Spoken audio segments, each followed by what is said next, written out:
Alors aujourd'hui, on va parler de ce qu'on appelle le Test Driven Development, qui est donc une façon de développer qui est notamment prônée par la méthode agile dont le nom m'échappe tout de suite. Euh, Ça me reviendra. Et donc le principe du Test Driven Development, c'est que le développement va être dirigé par les tests. Donc on va commencer par écrire un cas de test. Et donc quand on a un problème concret, on conçoit d'abord un premier cas de test. Donc une situation, voilà, XP, extra programming. J'ai trouvé le nom de ma méthode agile. Oui. On va commencer par concevoir un cas de test de la méthode qu'on veut développer. C'est forcément, au départ, on va rien pouvoir faire puisqu'on appelle une méthode qui n'existe pas. Donc tout de suite, on va écrire une méthode qui répond à ce test-là. Mais, et ça, vous allez voir après ce que ça donne, on va vraiment écrire la méthode la plus simple qui soit, qui puisse répondre au cas de test qu'on vient d'écrire. Une fois qu'on a écrit cette méthode, eh bien, on va exécuter notre cas de test. Et puis, si notre cas de test échoue, on corrige le code. Et on fait ça jusqu'à temps que ça marche.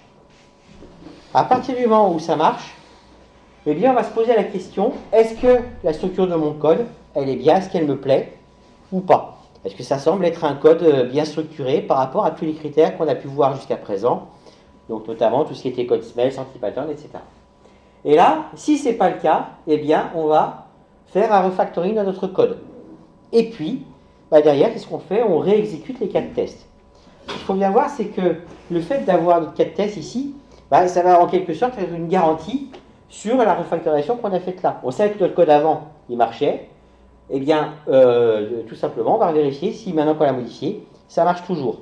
Et comme on sait qu'on a ce garde-fou, là, on n'est pas obligé de se poser beaucoup de questions sur la validité de notre refactorisation. On peut aller assez vite et on va très bien voir si notre cas test passe. Et tant qu'il ne marche pas, je vais corriger. Et puis après, je me repose la question, c'est pareil. Est-ce que maintenant, ce que j'ai obtenu, c'est bien ou est-ce que je ne pourrais pas encore l'améliorer? Et on va boucler là-dessus jusqu'à temps qu'on ait ici un code dont la structure nous satisfasse. Quand c'est fait, on va se poser la question maintenant, est-ce qu'il y a des cas d'utilisation de ma fonctionnalité, de ma méthode, que je n'ai pas testé? Si c'est le cas, eh bien, je vais concevoir un nouveau cas de test. Et ce cas de test, il va se rajouter au premier que j'avais. Donc maintenant, je vais développer un code qui doit répondre à mon nouveau cas de test. Et là, ce que je vais exécuter, c'est tous les tests. Celui que j'avais la première fois, mais aussi celui que je viens de rajouter. Donc maintenant, j'ai 2 cas de test. Et puis, tant que j'ai au moins un cas de test qui échoue, je corrige mon code. Et à nouveau, je boucle sur la refactorisation avec les corrections, etc. D'accord? Et je vais comme ça réitérer le processus tant que j'ai des cas d'utilisation qui sont non testés par rapport à la fonctionnalité que je vais implanter. Alors, le fait d'introduire les cas au fur et à mesure comme ça, et de développer petit à petit les cas qui sont censés répondre le code qui est censé répondre au cas de test, ça pourrait faire un code très mal fait, avec plein de i fabriqués, etc. Mais le fait de faire cette refactorisation tout le temps, c'est ça ce qui, derrière, va me permettre d'aboutir à un code qui va être propre, qui va être bien structuré. Mais il faut vraiment le faire au fur et à mesure. D'accord? Et justement, la séance là, ça va être mettre ça en œuvre sur un exemple que je vous avais déjà présenté. Mais là, on va le faire en TDD. Et puis, donc, à la fin, on pose la question, quel est mon taux de couverture des tests? Alors, normalement, si j'ai fait du TDD, je suis censé avoir un taux de couverture de 100%, parce que chaque fois que j'ai rajouté du code, c'était du code qui correspondait à un cas de test. D'accord? Si ce n'est pas le cas, il faut que je me pose la question, est-ce que ça veut dire qu'à un moment, j'ai grillé les étapes et que finalement, j'ai rajouté des précautions par rapport à quelque chose pour lequel je n'avais pas développé de cas de test? Mais il faut que je me pose la question de concevoir un cas de test ou éventuellement de vérifier si je n'ai pas des choses inutiles dans mon code. D'accord? Et après, si c'est bon, eh bien, je vais pouvoir considérer que mon programme est correct. Donc voilà, ça, c'est le principe du Test Driven Development. Et donc là, on va reprendre l'exemple qui est là, mais on va faire en direct. Donc, on part du problème du triangle, qui consiste à écrire en Java un programme qui demande à l'utilisateur de rentrer 3 données qui correspondent aux longueurs des côtés d'un triangle. Et le programme doit alors dire si le triangle est équilatéral, isocèle ou scalaire. Et on va faire ça en utilisant le TDD. Et puis, là, on va isoler la partie qu'on veut tester de ce qui est les problèmes de lecture clavier. D'accord? On supposera que lire ce que l'utilisateur a saisi, ça a été fait préalablement, même si après on pourrait modifier quand même pour simuler la lecture clavier. L'idée, c'est de pouvoir facilement lancer des tests automatiques sur mon code. C'est pour ça que tout ce qui est vraiment saisie clavier, je les externalise, enfin je dissocie de ça. Alors, maintenant, on va donc développer ça. Donc, ici, je vais le mettre ici, je vais faire un new package triangle. Voilà. Et évidemment, je vais commencer par écrire une classe ici, new class triangle. Alors, même pas d'ailleurs, je vais commencer par écrire directement ici une classe de test. Donc ici, je vais faire new JUnit test case, ici. Donc, le nom, je vais appeler ça triangle test. Voilà. Ce sera du JUnit 5. Et je vais commencer par écrire mon premier cas de test, ici. Test équilatéral 1. Donc, je vais faire un cas pour un triangle équilatéral. Donc, quand on écrit un cas de test, on commence toujours par les données d'entrée.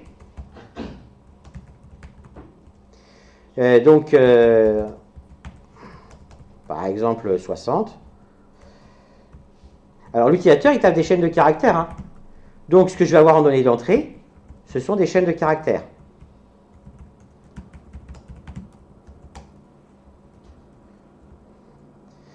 Voilà. Après, je vais avoir ici le résultat attendu.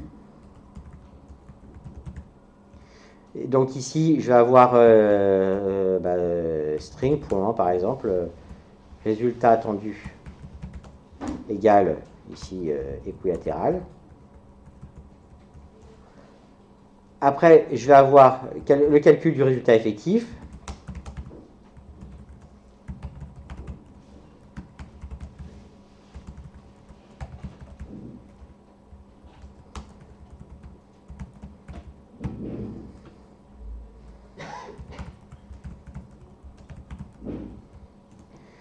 Et puis, derrière, il va falloir un assert equals ici de résultat attendu, résultat effectif, virgule, triangle équilatéral de 60, par exemple.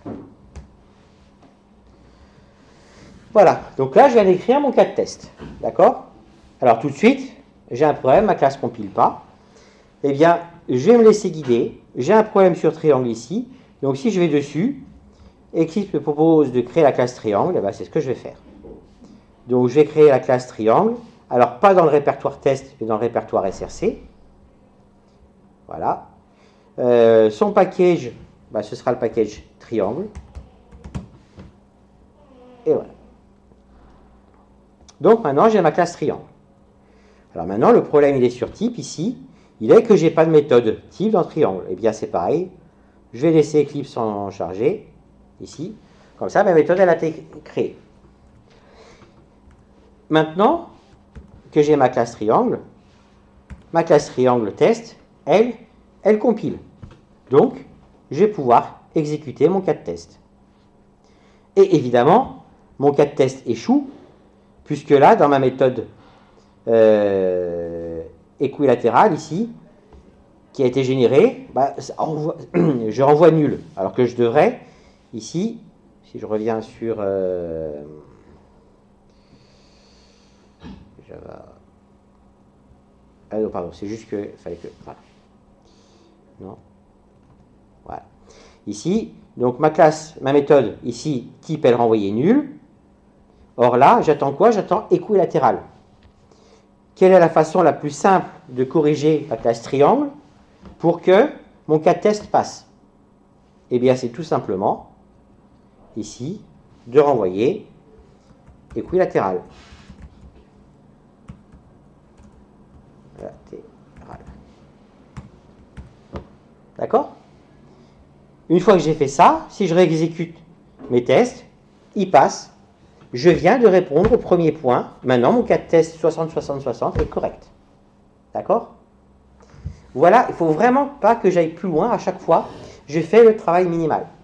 Maintenant, je peux me poser la question, est-ce que je suis content de mon code? C'est vrai que finalement, mettre comme chaîne de retour équilatérale comme ça, sous la forme d'une chaîne de caractères, en plus que je dois taper et là, c'est pas génial.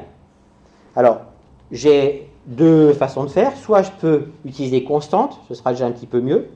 Ou je pourrais peut-être faire mieux, je pourrais utiliser un type énuméré.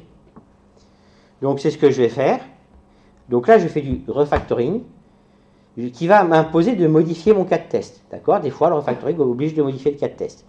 Donc là, je vais introduire ici une nouvelle classe qui sera un type énuméré, type triangle, qui contiendra trois valeurs ici, donc équilatéral,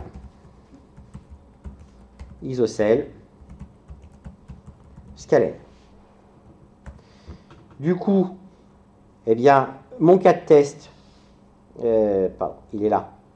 Ici, ce sera plus du string, mais ce sera du type triangle. D'accord? Le résultat attendu, ce sera, eh bien, type triangle, point équilatéral. Et là, c'est pareil, le résultat effectif, du coup, ce sera un type triangle. Donc là, maintenant, il me dit qu'évidemment, je n'ai pas de méthode avec le bon type de retour ici. Donc, ce n'est pas le bon type de retour. Donc, je vais dans ma classe triangle. Et là, je vais faire un return plutôt type triangle, point équilatéral. Voilà. Du coup, le type de retour, eh bien, c'est un type triangle. Voilà. Je réexécute. Ça passe. Donc, je me pose la question aussi, est-ce que ma méthode me convient? Ben non. Le commentaire tout doux ici, il ne me convient pas. C'est plus une méthode générée automatiquement, c'est moi qui l'ai implantée. Donc ça fait aussi partie des choses sur lesquelles il faut réfléchir, les commentaires. Hein. De toute façon, les commentaires, je vous dis, le moins il y en a, mieux c'est. Alors quand je dis ça, c'est à condition que le code soit autodocumenté, évidemment. Et là, on peut toujours réexécuter les cas de test, ça marche. Donc maintenant, je vais me poser la question, est-ce que je dois faire un nouveau cas de test? Ben oui, je n'ai pas regardé ce que ça donnait avec un triangle isocèle. Donc, arrobas, test isocèle. Hein, ici, donc on recommence toujours. Hein. Donc on peut même recopier le principe ici. Alors attention avec le copier-coller, c'est un truc à faire des erreurs. Donc je vais prendre un triangle isocèle de 60, 80, 80 par exemple. D'accord? Donc là, je m'attends à ce qu'il me renvoie isocèle.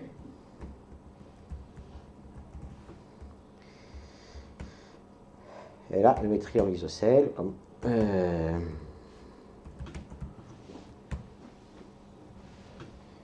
Donc voilà, hein, sur 60, 80, 80, je devrais avoir isocèle. Alors, j'ai oublié ici un void.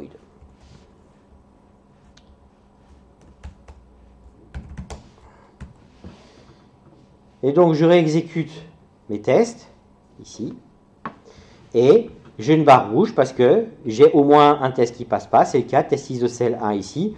On voit que, ici, je m'attendais à isocèle, mais que j'ai équilatéral. Donc, je vais modifier ici ma méthode pour que, eh bien, ça me renvoie équilatéral. Alors, donc là, évidemment, je ne vais pas mettre juste si j'ai 60, 60, 60, renvoie équilatéral, mais je vais dire que si j'ai côté 1, côté 2 et côté 3 qui sont égaux, alors c'est équilatéral, sinon c'est isocèle. Donc, ma méthode, je vais la modifier en if côté 1.equals de côté 2 et côté 1.equals de côté 3, ici, return équilatéral, et sinon return triangle.isocèle. D'accord? Donc je réexécute à nouveau les tests, ici, ça marche. Bien. Alors maintenant, à nouveau, j'ai écrit ça, je vais me poser la question, est-ce que cette méthode, elle me plaît pas? Alors moi, il y a déjà un truc qui ne me plaît pas, j'ai 2 returns. Alors, 2 returns, en général, c'est encore autorisé, de base, souvent par les linters. Moi, si on peut se limiter à un seul return, c'est mieux. Donc du coup, je vais modifier ici ça pour n'avoir qu'un seul return. Donc ici, je vais faire un type triangle.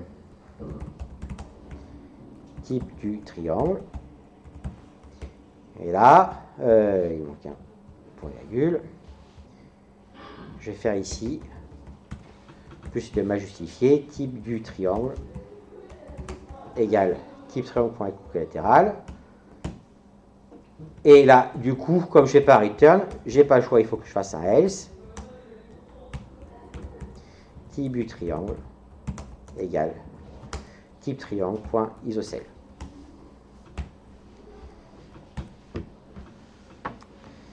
Voilà, et forcément, du coup, return type du triangle.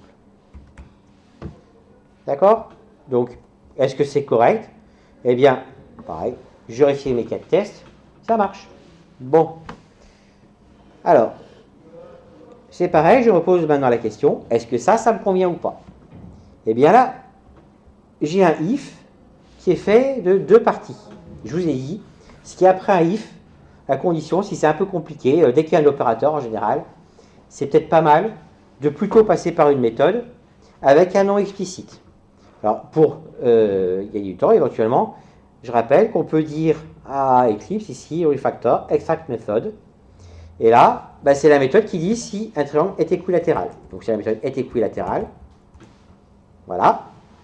Et donc, vous voyez que automatiquement, Eclipse va transformer ça en une méthode privée. Privée parce qu'a priori, vu comme j'ai procédé, j'en ai besoin que dans la classe. D'accord? Et du coup, maintenant, quand je lis ça, je vois juste que si mon triangle est équilatéral, je dis qu'il est équilatéral. Mais donc, quand je lis ça, je n'ai pas à me poser la question du sens de ce que j'ai mis là. Par contre, j'ai juste à savoir que ça veut dire que mon triangle est équilatéral. Et quand je relis cette méthode-là, c'est là que je vais m'intéresser à, c'est quoi un triangle équilatéral? Ah, j'ai mis côté 1 égale côté 2 et côté 1 égale côté 3. Ah oui, effectivement, ça marche et ça suffit. Je n'ai pas besoin de mettre et côté 2 égale côté 3 parce que l'égalité est transitive. D'accord? Mais si j'avais mis ça là, au moment de relire cette méthode-là, pour la comprendre, parce qu'il y a un problème, eh bien, j'aurais dû me poser en même temps la question de ce que signifiait ça et de comment c'était calculé. Là, j'ai éclaté un peu le problème. Alors maintenant, donc évidemment, quand je fais ça à chaque fois, je repasse mes tests, ça marche. Cette méthode-là, comme elle est privée, a priori, ce n'est pas une méthode que je vais tester. D'accord? En général, les méthodes privées, on ne les teste pas. Déjà parce que dans ma classe de test, je n'y ai pas accès. Alors après, on pourrait la mettre dans une classe avec un droit de package, par exemple, pour que j'y ai accès, ou utiliser les modules de Java 9 pour bien protéger, et du coup pas la mettre privée, et pouvoir quand même la tester. Mais en général, on considère que les méthodes privées, on ne va pas forcément les tester. Et maintenant, c'est pareil, je me pose la question de ce code-là. Eh bien, souvenez-vous, ce que je vous ai raconté, une méthode, si elle prend 0 ou 1 paramètre, c'est bien, 2 à la rigueur, 3, ça commence à être beaucoup. Alors, type triangle, je n'ai pas le choix d'avoir les 3 paramètres. C'est vraiment les 3 paramètres qui me permettent de contrôler ce qui a été saisi par l'utilisateur. Par contre, est équilatéral, ça m'embête un petit peu de passer 3 paramètres. Peut-être que, plutôt que de passer 3 paramètres, je pourrais structurer ces 3 paramètres dans une classe, dans une structure particulière. D'ailleurs, dans une classe, pour l'instant, pas forcément, vous pourrez utiliser les records de Java 16. Mais bon, on va faire une classe. Ça correspond quoi à côté 1, côté 2, côté 3? À un triangle. Ça tombe bien, j'ai une classe triangle. Et du coup, ici, plutôt que de faire ça, je pourrais peut-être dire que ma classe triangle, ici, c'est private string côté 1, private string côté 2, private string côté 3. Du coup, ici, je pourrais commencer par faire triangle égale new triangle de côté 1 côté 2, côté 3. Et après, pardon, triangle égal. Et du coup, if triangle point est équilatéral. Et du coup, j'ai plus besoin de passer ça. Ce qui veut dire que ma méthode est équilatérale ici, ça n'est plus une méthode statique, méthode de classe. Donc, j'ai plus besoin de lui passer ça. Et ça veut dire que, bah, ici, il faut que je rajoute un constructeur. Ici. Using fields, voilà, qui prend côté 1, côté 2, côté 3. Voilà. Alors, bon là j'ai fait quand même quelques modifications un peu lourdes dans mon code. Donc, tout de suite, je relance les tests pour voir si ça marche toujours. Ça marche toujours. Vous voyez, le fait que je sache que j'ai mes tests derrière, ça fait que là je ne me suis pas posé beaucoup de questions sur ma refactorisation. Je suis allé assez vite. Alors maintenant, je vais pouvoir progresser. Tiens, au fait, qu'est-ce qui se passe si l'utilisateur il va rentrer Toto comme nom de côté côté non non bon j'ai oublié le void encore. Donc je vais mettre des données d'entrée.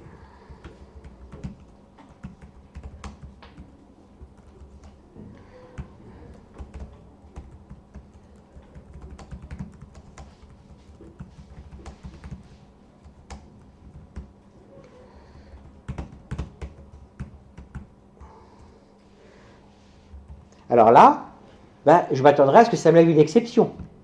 D'accord? Alors, comment est-ce qu'on vérifie des exceptions en... Alors, j'ai pas encore beaucoup d'habitude avec GUnit 5. Pour les... Donc, ici, c'est résultat attendu. Il va y avoir un assert throws. Voilà, faire throws ici. Donc je vais m'attendre à ce que ça me lève déjà au moins une exception ici. Et quand je vais faire triangle point type de côté 1, pardon, côté 2, côté 3. Je vais remettre ça comme ça. Alors, faire throws. Ah, pas oui, pardon, c'est ça. D'accord? Quand j'appelle triangle.type ici, ça devrait me lever une exception. Alors, exception.class, oui, bon, on peut essayer comme ça déjà. Et on va regarder ce que ça donne. Évidemment, ça ne marche pas. Il me dit que ça devrait lever une exception, mais ça ne lève pas d'exception. Ah, pourquoi? Bah, effectivement, ici, je ne vérifie pas que mes triangles sont bien des mauvais côtés, sont bien des nombres. Et bien, je vais rajouter ce qu'il faut. Manifestement, là, j'ai un problème, c'est que côté 1 n'est pas un nombre, il faudra que je le vérifie. Donc, qu'est-ce que je vais faire dans triangle? Je vais rajouter ici un try, ici. In côté 1 égale integer.parseInt de côté 1. Alors, du coup,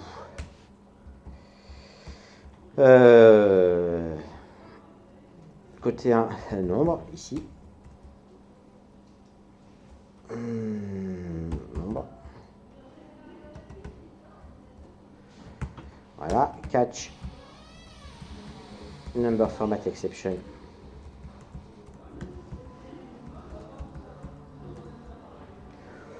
Wow, à la rigueur, oui, ici. On va faire un throw new exception de le côté 1. Pas nombre. Voilà. Donc j'ai fait ça. J'ai réexécuté. Pardon. Il y a une erreur. Ah oui, j'ai oublié un point virgule là. Voilà. Et là, il va me dire qu'évidemment, il faut que je rajoute ici un throws exception. Donc je reviens ici. Ah bah oui, bah ça lève une exception. Or, du coup, à plusieurs endroits, je fais appel ici à triangle point type. Donc tout ça, c'est susceptible de lever des exceptions. Là, si à chaque fois que je demande un triangle, il faut que je fasse un try catch, ça pourrait être lourd. Peut-être que là, je suis typiquement dans ce qui pourrait être une runtime exception, donc quelque chose que je ne vérifie que en cas de besoin. Du coup, dans ma classe triangle, ici, je vais plutôt supprimer ça, et là, je vais mettre new runtime exception. Comme ça, ça va me dispenser ici de devoir à chaque fois vérifier que je n'ai pas eu d'exception. Et j'exécute mes tests. Tout marche. C'est bien. Alors, le seul truc, c'est que runtime, si je regarde ça ici, runtime exception, c'est quelque chose d'un peu trop générique. J'aimerais peut-être ici être un peu plus précis. Et donc, je vais peut-être créer une classe qui serait liée exclusivement à mes problèmes liés au triangle. Et cette classe-là, il va falloir que je la définisse. Donc, il faut que j'aille ici. Je vais créer ici une classe d'exception. Il propose directeur exception ou pas? Non, une classe. Je vais l'appeler triangle exception, ici. Je vais la faire hériter de runtime exception. Runtime exception. Voilà. Je vais avoir un constructeur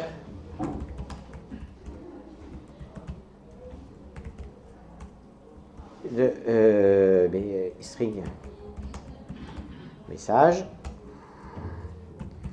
et super de message. Voilà, comme ça je vais pouvoir avoir une exception qui me sera propre. Ce sera globalement mieux. Donc du coup, il faut évidemment que ici je dise que c'est une triangle exception que j'attends. Et ça nécessite que ma classe triangle ici, elle lève ici une triangle exception. Voilà, donc ça c'est bon. Et là, il manquait un problème d'import. Je réexécute mes tests. Ça marche. Alors, est-ce que ça me convient? Pour le moment, on va dire que oui. Je pourrais dire, ma méthode elle commence à être un peu longue. Mais bon, admettons pour le moment que j'accepte encore. Je retourne dans le type triangle. Ah bah, je dis, c'est bien. J'ai testé que mon premier côté n'était pas valide. Je pourrais peut-être tester ce que ça donne si c'est mon deuxième côté qui n'est pas valide. Donc là, on m'a rentré 35. Et là, on m'a rentré l'eau. Quand j'exécute, à nouveau, j'ai un problème ici. J'attendais une triangle exception et je ne l'ai pas eu. Bon, pourquoi? Parce que, effectivement, je ne fais pas la vérification pour le deuxième côté. Donc, le code que j'ai mis là, qui faisait la vérification pour le premier côté, eh bien, je vais le rajouter pour le deuxième côté.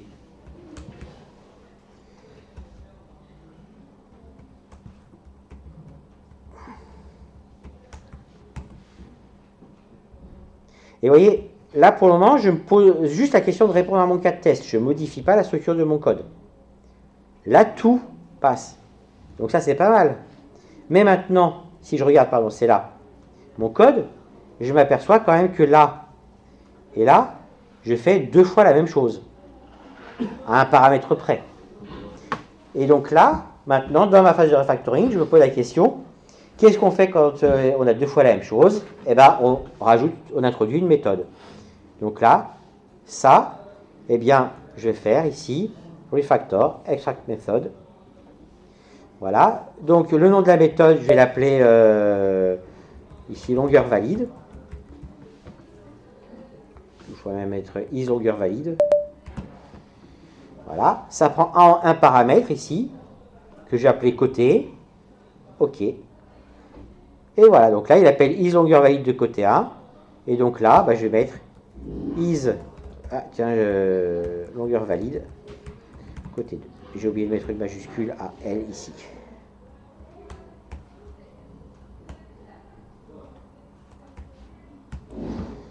Voilà. Je vais réexécuter mes 4 tests.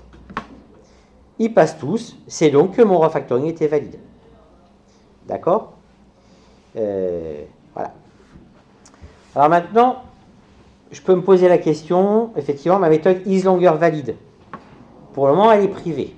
J'ai dit les méthodes privées, je ne peux pas les tester. Bon, soit. Malgré tout, peut-être que ça aurait un sens de pouvoir la tester, cette longueur-là, parce que on va se poser d'autres questions, hein, notamment. Donc là, je pourrais évidemment me poser la question, qu'est-ce qui se passe si pour le côté 3, ici, je mets moins 35? Ça devrait me lever une exception, d'accord? Puisque une longueur ne peut pas être négative. Pourquoi il me dit que j'ai une erreur quelque part, parce que je n'ai pas fermé mon accolade. Voilà. Mais ça ne me lève pas d'exception. Du coup, j'ai une erreur. Pourquoi? Parce que je ne fais pas la vérification pour le côté 3. Donc, je vais rajouter la vérification pour le côté 3. C'est ici.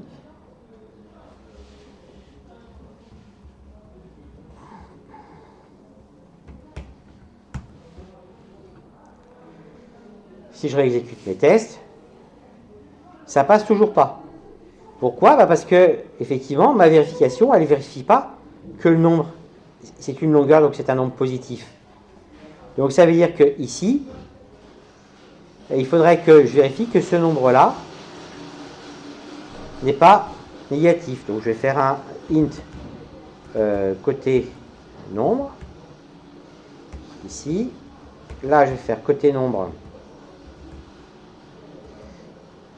égal integer par parsing de côté.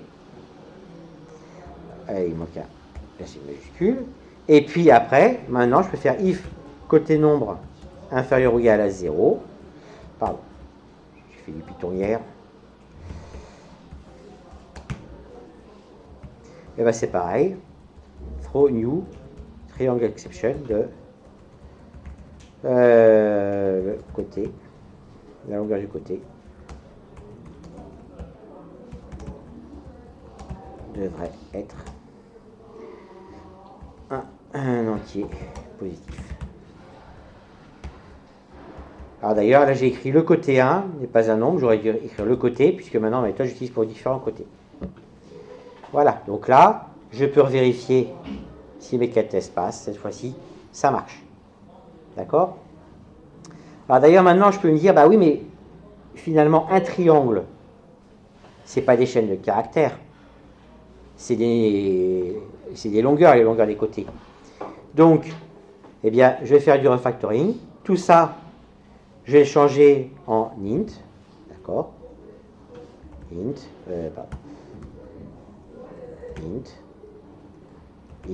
hop.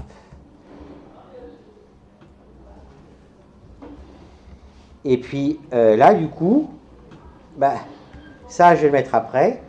Et là, comme le travail de conversion, je l'ai fait ici, j'ai qu'à renvoyer ici la valeur qui a été trouvée. Donc ici, return côté nombre.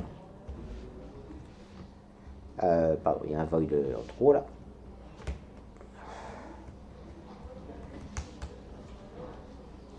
Voilà, du coup, ça c'est pareil, ça devient du int.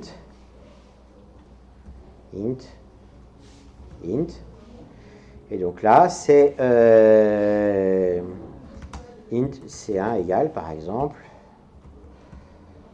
int C2 égale, int C3 égale, et là, C1, C2, C3. Et donc, ah oui, pardon, j'ai viré le statique. Oui, statique, ça reste du statique, ça. Voilà, j'ai encore une erreur quelque part. Ah oui, ici. Du coup, est équilatéral. Côté 1, côté 2, côté 3, ce sont plus des chaînes de caractères, ce sont des nombres. Donc, je ne peux plus comparer avec equals, mais avec égal.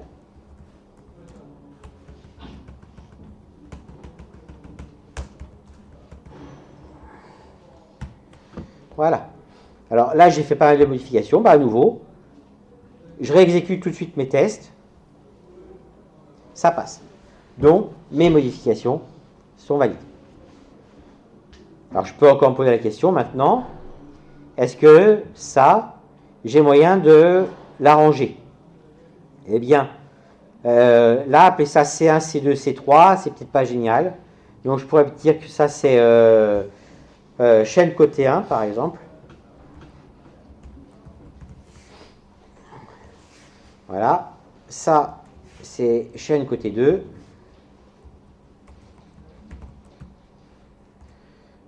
Et ça, c'est chaîne côté 3. Et du coup, ça, c'est côté 1, cette fois-ci. Ça, c'est côté 2. Et ça, c'est côté 3. C'est pareil. Je réexécute mes tests pour vérifier que je ne suis pas trompé. Ça marche toujours. Voilà, bah là, j'ai quelque chose qui me semble déjà un peu plus solide. D'accord? Est-ce qu'on ne peut pas sortir ce qu'on a fait au début dans un nouveau constructeur de triangle qui prendrait des strings on peut tout à fait, tu veux dire, faire tout ça dans un nouveau constructeur de triangle? Ouais, on peut tout à fait, effectivement. On pourrait dire, maintenant, bah, je vais avoir un autre constructeur. Ici,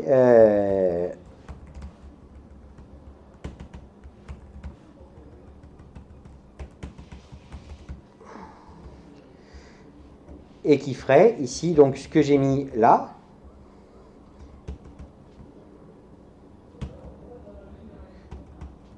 je mets ça ici, je fais maintenant, bah, tout simplement, ah oui, mais alors non, parce que j'aurais envie de faire ça, mais je peux pas. Bah, c'est pas grave, je vais faire ici, donc 10 points côté 1 égale côté 1, 10 points côté 2 égale côté 2, 10 points côté 3 égale côté 3. Et du coup, là, c'est pareil, on va appeler ça chaîne côté 1. Côté 2. Côté 3. Et donc ici, je fais une triangle de chaîne côté 1, chaîne côté 2, chaîne côté 3.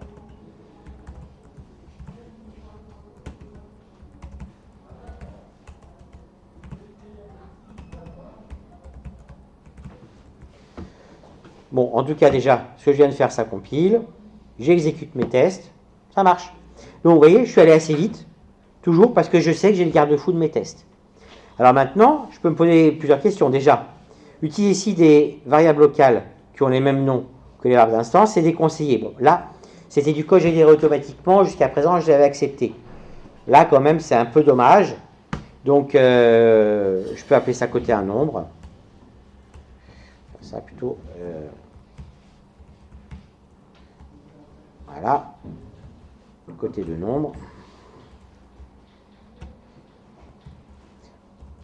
Côté 3 nombres.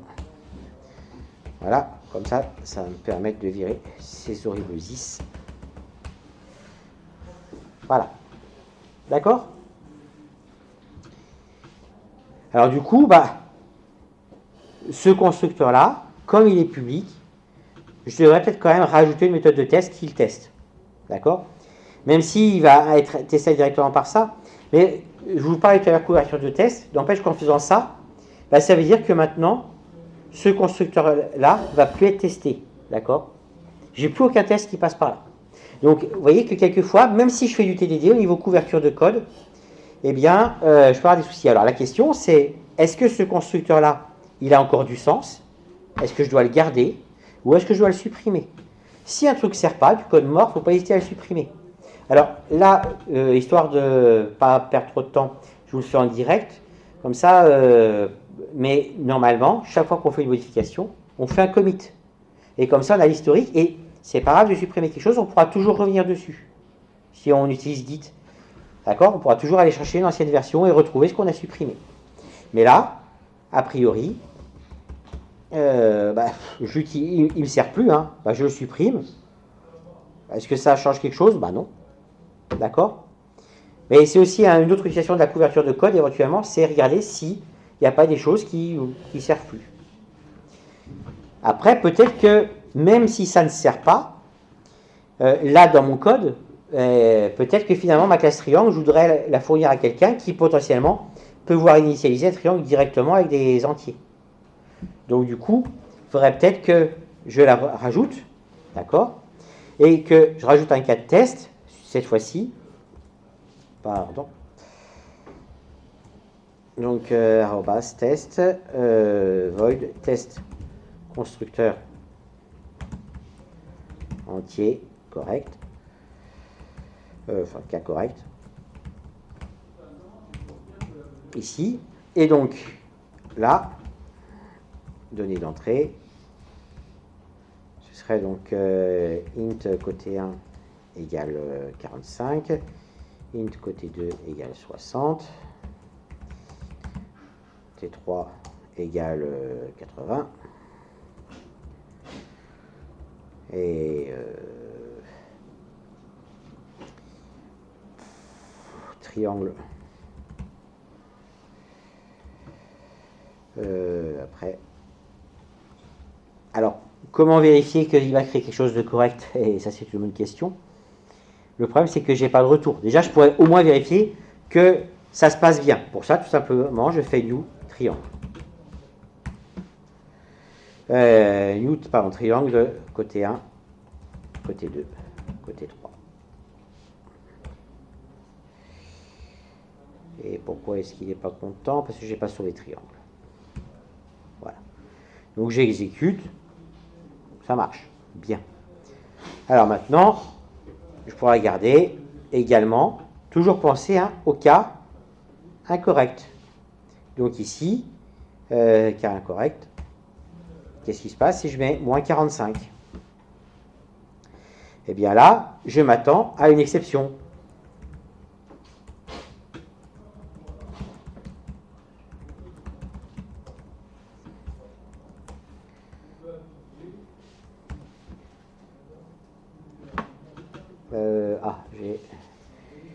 J'ai une erreur quelque part, parce qu'il doit manquer une parenthèse là, c'est ça. Eh oui. Ah, j'ai un problème. Ici, effectivement, j'attendais une exception, il ne me lève pas d'exception. Alors pourquoi? Parce que dans mon constructeur ici, du coup, je ne vérifie pas que les côtés sont positifs. Sont non positifs. Ah bah, il va falloir que je le vérifie.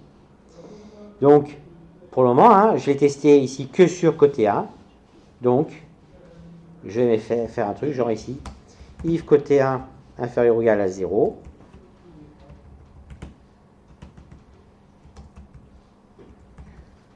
throw new triangle exception. Exception.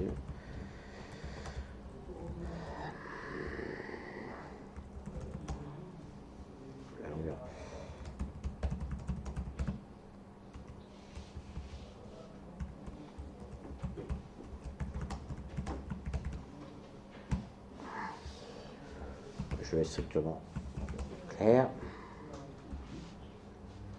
Et là, j'ai un espace en trop. Et là, j'ai pas mis ça au bon endroit. Voilà. Donc cette fois-ci, ça passe. Évidemment, je vais me dire, bah oui, mais ça c'est bon pour le côté 1. Qu'est-ce qui se passe pour le côté 2?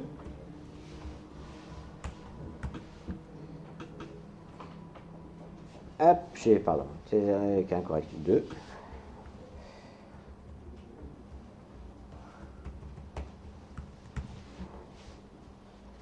Je réexécute mes tests.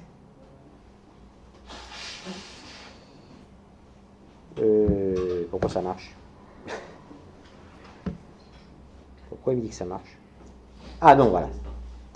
Ça marche pas, d'accord? C'est normal parce que j'ai fait mes vérifications pour le côté 1. Donc, je devrais faire la vérification ici également pour le côté 2.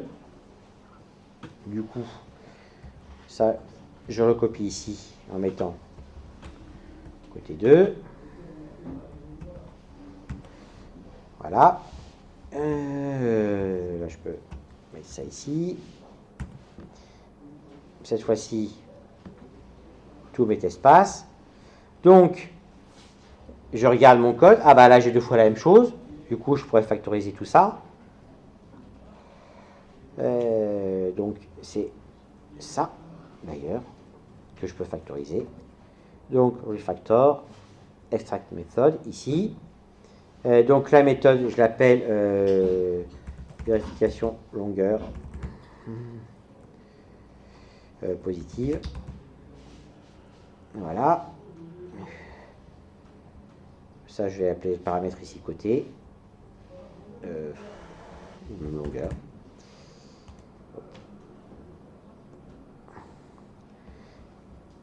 Tiens, pourquoi il n'a pas affecté le résultat d'habitude j'ai pas...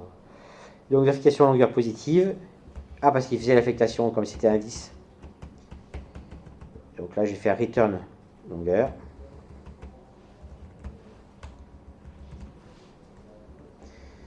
Voilà. Et là, je fais donc...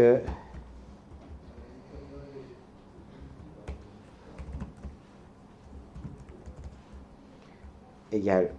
Pardon, j'ai supprimé vérification longueur positive de côté 1. Voilà, je fais la même chose pour le deuxième côté.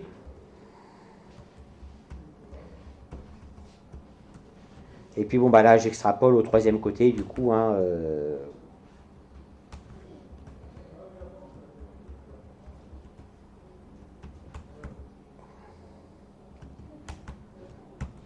voilà. Je peux quand même réexécuter mes 4 tests. Ça marche. Alors je me pose maintenant je peux regarder un petit peu ce que j'ai fait là. Alors déjà j'ai côté 1, 10.côté 1. Au début c'est du code généré automatiquement, je pouvais encore le supporter. Là ça commence à être un peu pénible. Donc le côté 1. Le côté 2, j'aurais dû faire un shifter. Le côté 3.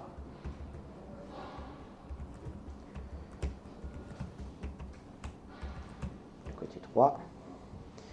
Du coup, comme ça, c'est pareil. Je peux supprimer ces horribles 10. Voilà. Je revérifie. Toujours. Hein. Ça coûte vraiment rien de relancer les 4 tests. Maintenant, si je regarde... Ah, bah c'est vrai que je ne vérifie pas le texte des messages d'erreur. Je pourrais, hein, on peut tout à fait vérifier. Et là, je vois qu'il écrit toujours la longueur du côté 1. Bah non. Ça dépend. Là, il faudrait que je précise que c'est 1. Là, que c'est 2. Là, que c'est 3. Et du coup, là, ce serait numéro côté.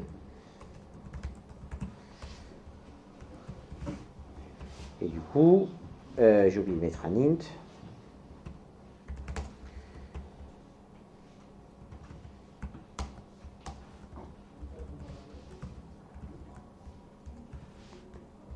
Voilà.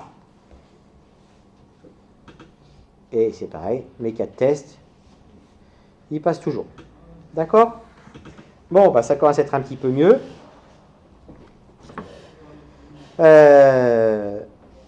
Le seul petit truc, finalement, c'est que je suis en train de réaliser que, finalement, comme je vérifie que mes longueurs sont bien les entiers strictement positifs dans le constructeur, et que le constructeur, je passe forcément ici, bah peut-être que isLongueur valide, que j'appelle ici. Ah bah oui, d'ailleurs, oui. En fait, on peut... Ah non, en fait, non, de toute façon, j'appelle ou l'un ou l'autre. Non, mais du coup, ça veut dire qu'on peut appeler longueur, la méthode qu'on vient de créer pour tester la longueur.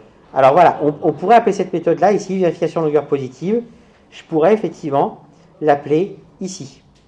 D'accord? Et c'est faire ici, donc, côté nombre,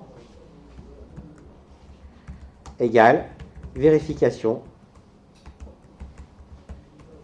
longueur positive, de côté. Ah bah oui, sauf que vérification longueur positive, ça prenait en paramètre le numéro du côté. Donc, il faut que je passe le numéro du côté, qui du coup doit être passé en paramètre ici.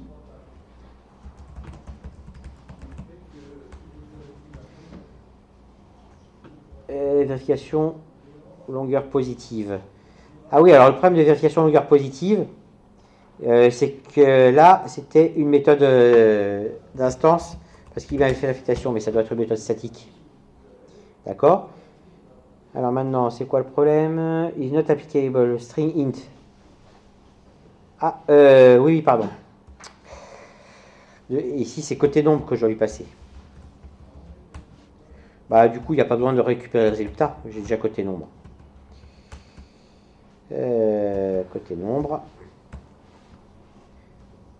D'ailleurs, vérification longueur positive. Oui, je peux faire ça comme ça, c'est un peu bizarre, mais bon. Return côté nombre. Alors pourquoi est-ce qu'il n'est pas d'accord? Parce que côté nombre ici, cache, mais j'ai un throw. J'ai une accolade en trop ici. Voilà. Et donc cette fois-ci, j'ai un problème ici lors de l'appel, parce que je passe pas le numéro du côté. Voilà. Donc, je réexécute mes 4 tests, et cette fois, à nouveau, il passe bien. D'accord? Donc, vous voyez éventuellement que d'une étape à l'autre, quelquefois, sur l'aspect refactoring, je passe un peu de temps. Alors, je reprends où j'en étais. Donc, j'ai vérifié, pardon, ici, ce qui se passait quand je rentrais, quand j'en suis dans les données invalides, quand je rentrais quelque chose qui n'était pas une chaîne, quelque chose qui était un nombre, mais qui n'était pas un nombre négatif ou nul. Est-ce que j'ai testé avec un nul? Alors j'ai testé ici, par contre c'est vrai que je n'ai pas testé ici avec un nul. Ce serait peut-être bien que je fasse un test ici avec un nul. Donc bah ici, tiens, puisque là j'avais une chaîne de caractères, là j'ai un négatif, je pourrais peut-être mettre là un nul. Voilà. Et vérifier. Alors là, pourquoi nul? À nouveau, on est sur une valeur frontière, sensibilité aux valeurs frontières, c'est pas mal de faire un test. Ça marche. Donc je ne me suis pas trompé dans le inférieur ou égal ou inférieur. D'accord? Alors, cas particulier, on peut regarder ce qui se passe si j'ai une chaîne vide.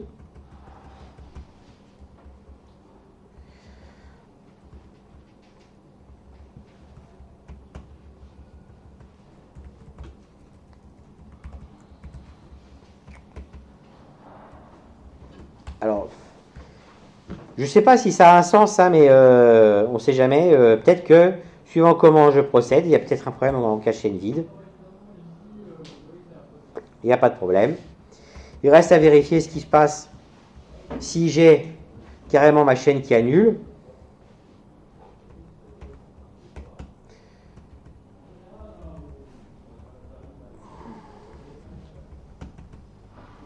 Donc ici, si j'ai carrément nul. Non, ça marche. Bon. Vous voyez, c'est pas, finalement, je ne me suis pas posé la question d'abord de regarder dans mon programme si nul ça passait ou pas. Je rajoute un test à nul et puis je regarde ce qui se passe. Et seulement s'il y a un problème, alors je me poserai la question. Alors je reviens où j'en étais maintenant sur mes triangles isocèles. J'avais fait un premier test ici pour les triangles isocèles avec les côtés 2 et 3 qui étaient de même longueur.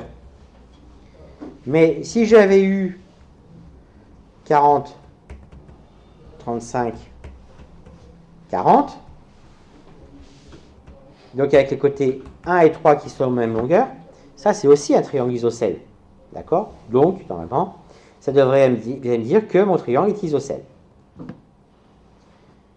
Et ça marche. Bon, c'est très bien. Alors on va vérifier ce que ça donne avec quand même, si ce sont les côtés 1 et 2. Non, c'est là où j'avais fait, c'est ça, 2 et 3. Donc maintenant je vais faire avec les côtés 1 et 2 qui sont isocèles.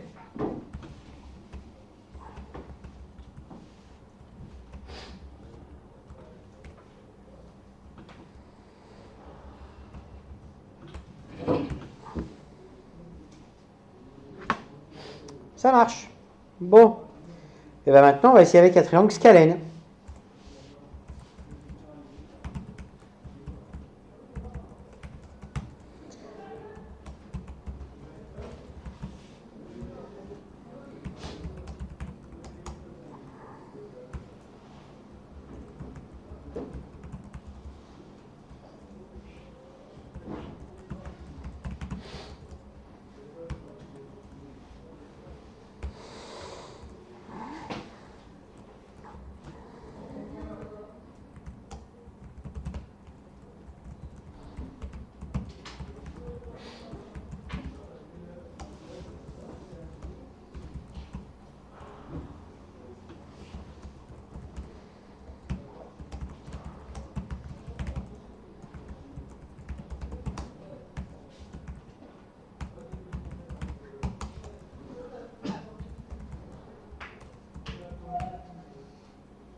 Voilà. Et je vais lire quelque part. J'ai oublié encore void, décidément.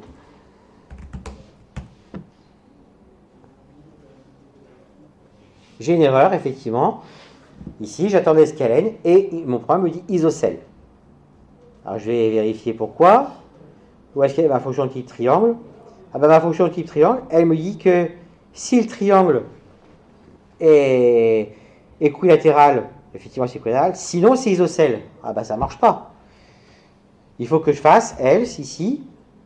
Et là, bah, if côté 1 égale. Ah oui, alors. Du coup, j'ai plus mes longueurs. Ah bah zut alors. Ah bah, ma méthode type triangle, je devrais peut-être ici.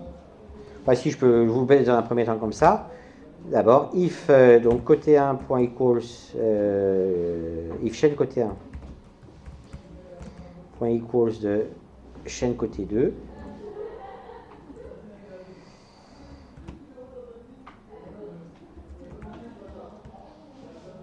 Voilà, else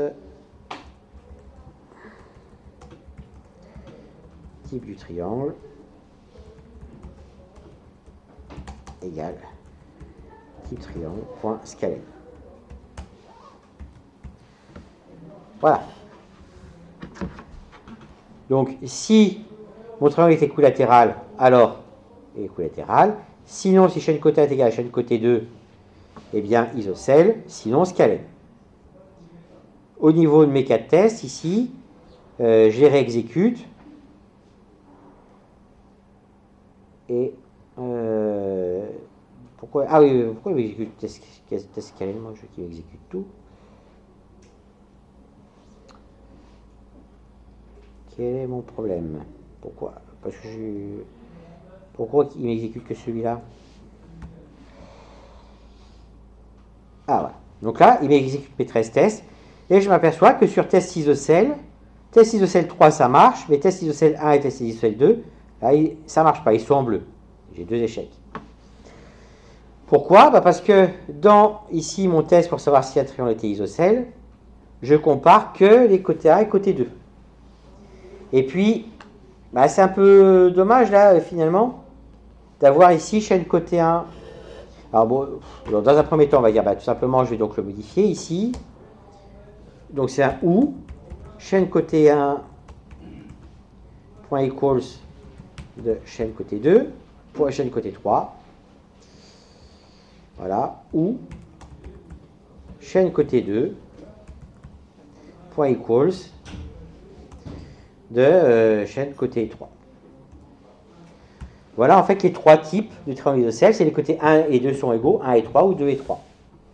Donc là, si je réexécute mes 4 tests, cette fois-ci, tous mes 4 tests passent.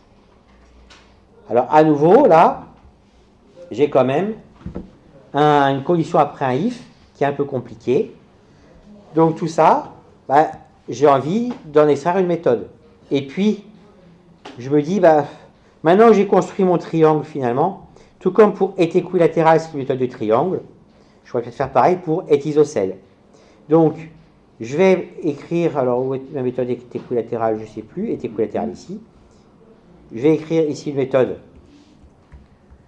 private boolean est isocèle. Donc c'est return, côté 1 égale côté 2, ou côté 1 égale côté 3, ou côté 2 égale côté 3. Et du coup,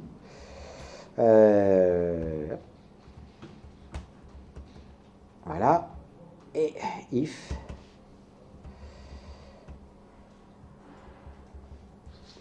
triangle point est isocèle.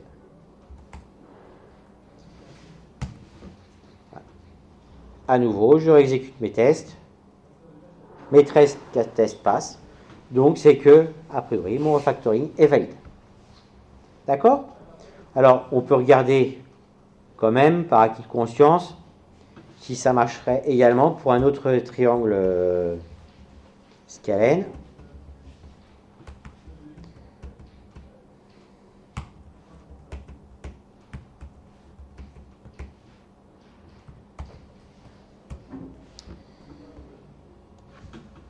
Bon, ça marche.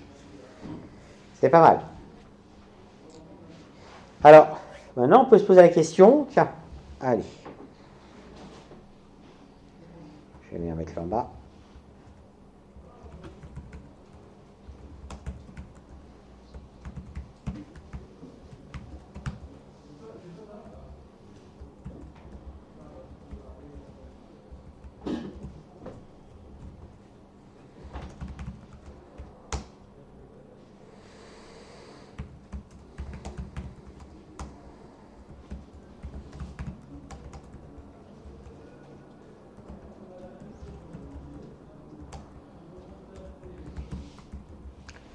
Alors, c'est quoi le résultat attendu?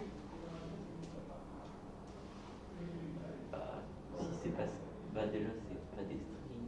Enfin, c'est des... Ah, exact, c'est pas les strings.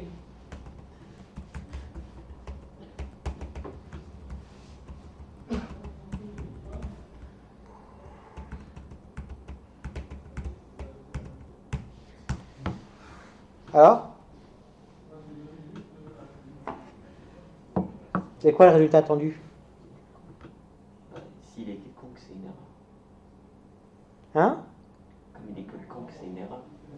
Ben non, c'est un triangle quelconque, enfin, ni isocèle ni équatorial, c'est un triangle scalène. Ah oui, Donc, Triangle entier plus scalène. alors tu viens me le dessiner s'il te plaît? Non, mais du coup. Tiens, non, viens me le dessiner. Ah, mais je te dis qu'il n'existe pas.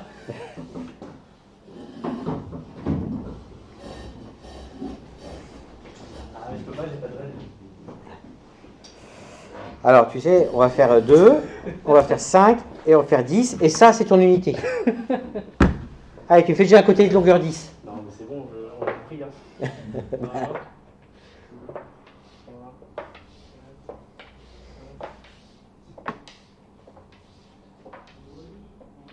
En gros, hein. Ouais. Et donc maintenant, tu me fais un côté, tu me fais les deux autres côtés. C'est parti. Ils faisaient 5 tous. Ouais. 5. Voilà. Donc, vous voyez, le petit problème, c'est qu'un tel triangle, c'est un triangle qui n'existe pas. D'accord? Parce que là, je ne peux pas arriver à mettre, à rajouter mes deux côtés qui valent 2 et 5, sachant que le grand ici vaut 10. Eh ouais. Alors, à quelles conditions ça existe un triangle?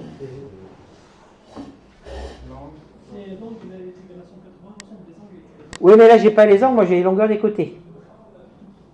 Il faut que un et 2 soit plus grand que 10, non? Enfin, que côté 1, côté 2 soit plus grand que 10. Enfin, dans ce cas-là, mais. que les deux. Côté 1, côté 2, c'est-à-dire côté 1 multiplié par côté 2? Non, additionné. Additionné. Côté adjacent et côté opposé doivent être supérieurs à. Alors, deux côtés sont forcément adjacents dans un Additionner, triangle. ouais. Au plus grand côté, quoi. Les deux D'accord. petits côtés. Ah, alors, il y a effectivement deux façons de voir ça. C'est, enfin, soit on dit que quels que soient deux côtés qu'on prend, leur somme doit être plus grande que la longueur du troisième côté, ou alors c'est que la somme des deux côtés les plus petits est plus grande que le troisième côté. Dans un premier cas, il faut faire 3 vérifications. Dans le deuxième, une seule vérification suffit. Mais du coup, ça veut dire qu'il faut que mes côtés soient ordonnés. D'accord? Donc, ici, je devrais, en tout cas, faire ce rose.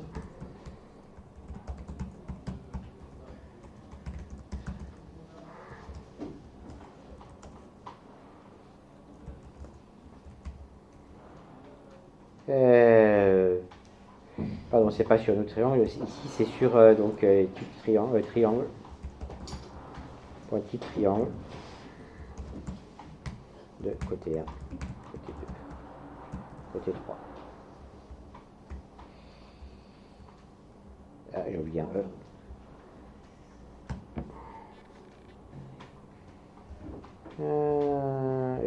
C'est pas assez type.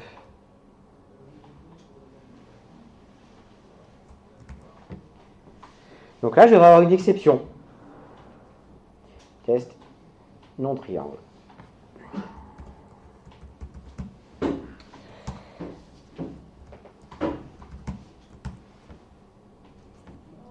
Et j'ai pas d'exception.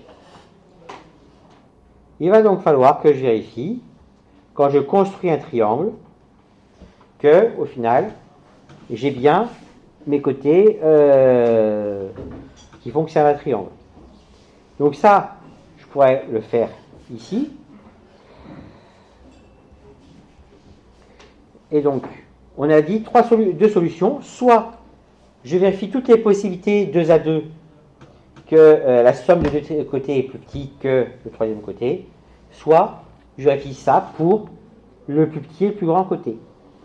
Bah, peut-être que vérifier pour le plus petit et le plus grand côté, c'est peut-être pas plus mal. Mais à ce moment-là, ça oblige à trier mes côtés. D'accord? Donc, comment est-ce qu'on va trier les côtés? Eh bien, on pourrait faire la chose suivante. InStream.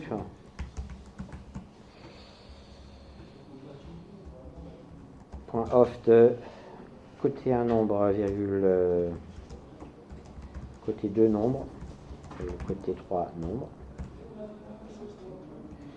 Point sort, le point sorted, voilà. Point to array. Voilà. Et là, bah, du coup, je vais faire côté.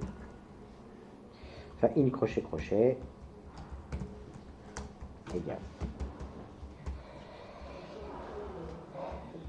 Et puis du coup, bah, ça, je vais peut-être tout simplement faire ça. Bon, on va faire en deux temps. Je pourrais faire ça, puis faire ensuite côté 1 égale côté 1 nombre,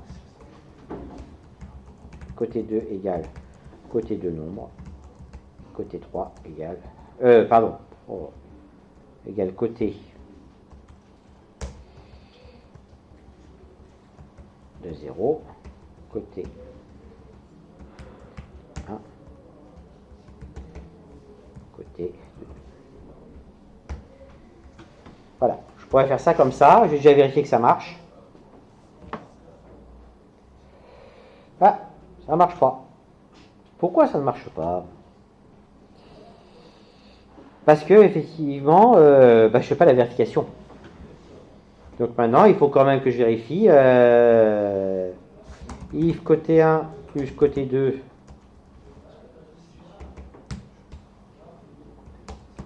inférieur ou égal à côté 3. Throw new triangle exception.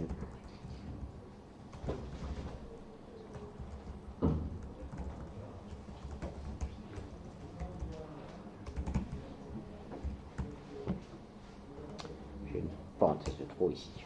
Voilà. Et ça marche. Ben, la question c'est est-ce qu'on considère qu'un triangle plat c'est un triangle ou pas? D'accord? Alors ça, typiquement, ça peut dépendre du client. Mais effectivement, la question mérite d'être posée. Donc pour moi, un triangle plat n'est pas un triangle. C'est discutable, mais je suis le client, je décide. C'est mon point de vue. D'accord?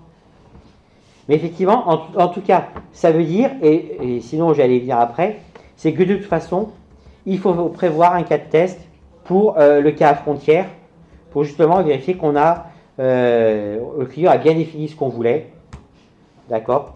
Et que là, par exemple, si j'ai 2 et 8, moi je considère que ça ne doit pas être un triangle. Mais en tout cas, il faut prévoir le cas de test et il doit être conforme à ce qu'attend le client. D'accord? Voilà, alors le seul problème, si je fais ça, c'est que si je retourne maintenant dans mon... ici, c'est que j'ai pensé à le faire dans ce cas-là, mais qu'est-ce qui se passe si... Alors, je vais supprimer. Il y a des trucs qui ne sont pas bien mis là. Si je passe par le constructeur qui prend les identités que j'avais définis,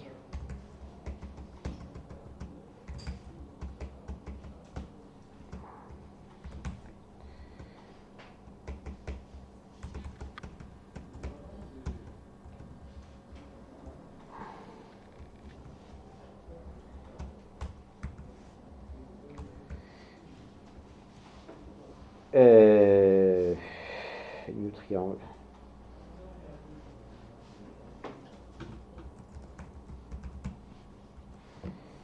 Là, je devrais aussi avoir une exception. Exception que je n'ai pas. Pourquoi? Parce que les tests que je viens de faire ici, dans le constructeur de triangle qui prenait un entier, je ne les ai pas faits dans le constructeur du triangle. Donc, il faudrait que je fasse un petit peu la même chose, peut-être, finalement. Faire ici...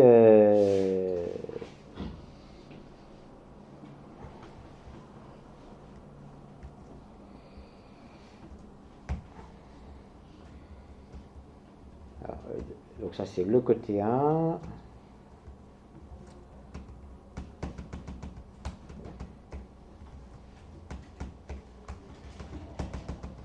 Et le côté 2, le côté 3, voilà, et après ça et ça. D'accord? Je réexécute mes tests, ça passe. Donc c'est déjà mieux. Maintenant, voilà, il y a le problème que je fais déjà 2 fois la même chose, là et là. Donc ça veut dire que ça, je vais peut-être le factoriser.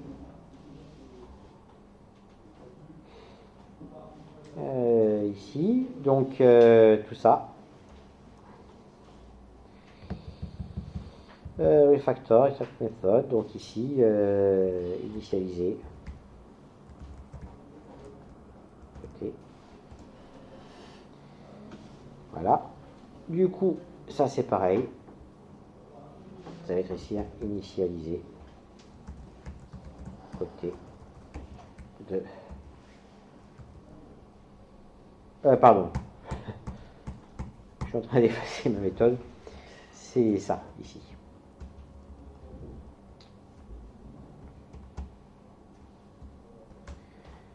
Là. Initialiser côté 1 nombre, côté 2 nombre, côté 3 nombre.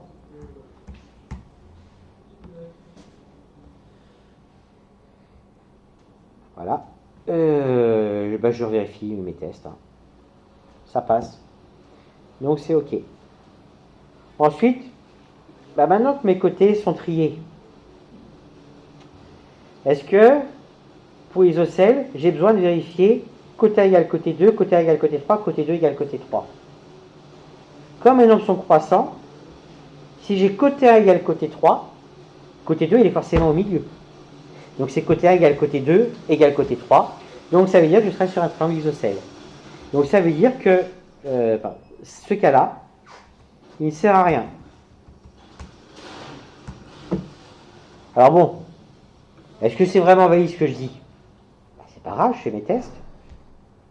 Ah, non, c'est pas valide, tiens.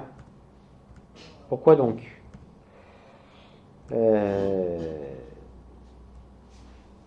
Qu'est-ce que j'ai fait? Ah oui,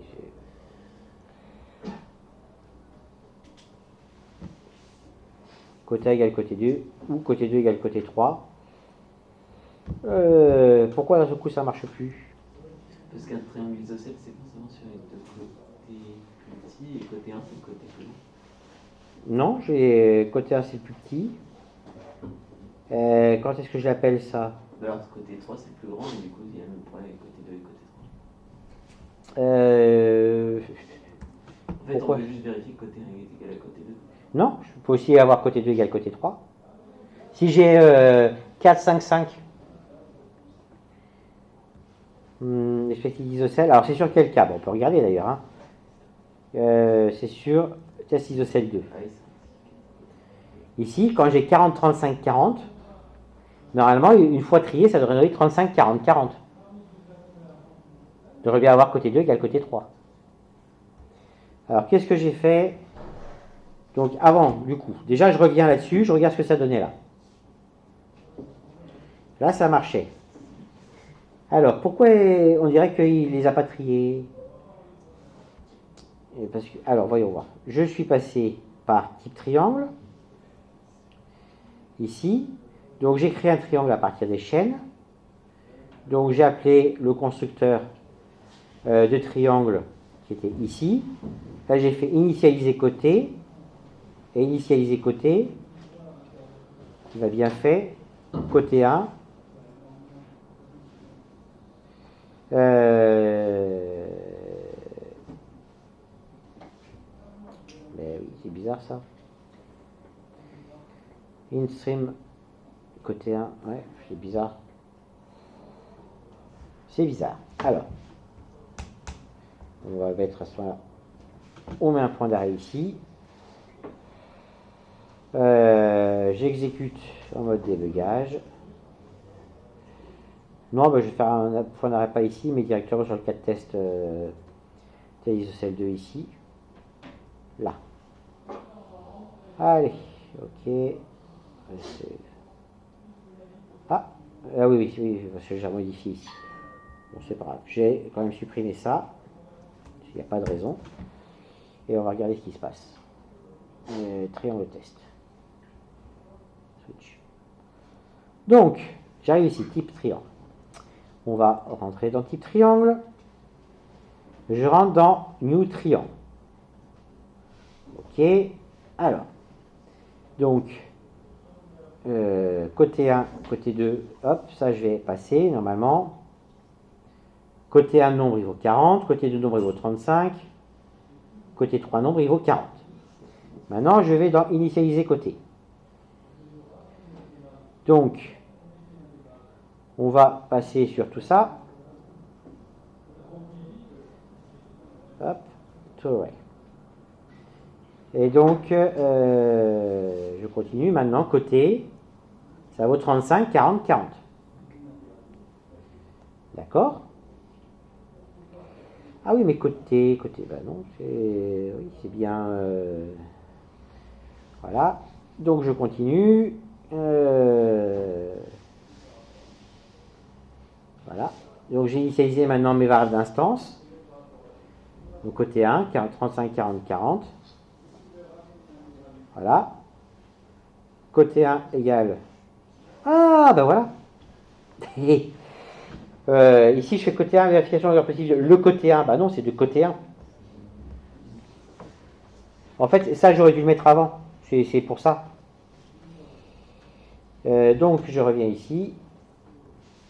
Voilà, j'avais pas vu que ça c'était vérification de positif de le côté 1. Ah oui, du coup. D'accord. En fait, d'ailleurs, je sais pas pourquoi j'ai réaffecte. Hein. Vérification longueur positive, et ici j'ai pas besoin de réaffecter. Donc déjà ça, je pourrais le mettre ici, ça suffira à ce que ça marche. Mais j'ai même pas besoin de réaffecter. Je pourrais juste faire ça. Voilà.